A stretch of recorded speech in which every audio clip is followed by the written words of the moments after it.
Yung pumpkin namin, no? May marking siya. O, left.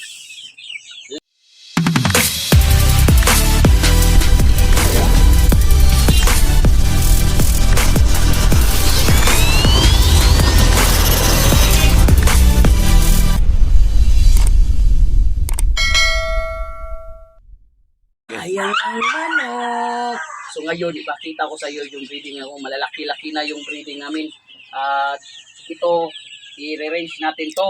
Kung matapos na yung range area ko, ito, pakita ko sa iyo ito.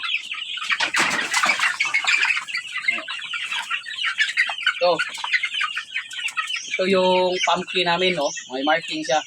O, left nose. Left nose. O, ito, malaki-laki na. Tapos i-range natin to baka bukas. Mare-range na to lahat.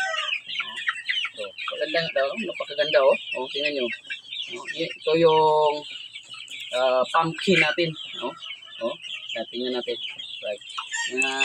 Tapos pakita ko sa inyo yung range area ko na kasi ilalagay natin to bukas. Ito.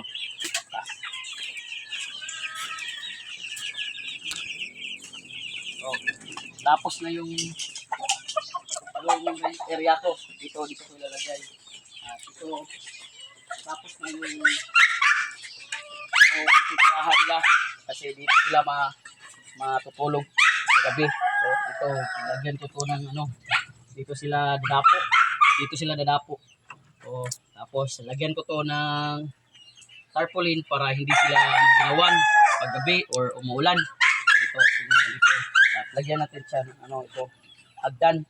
Para yung hindi marunong pa lumipad, dito na lang hahagdan nila siya saka.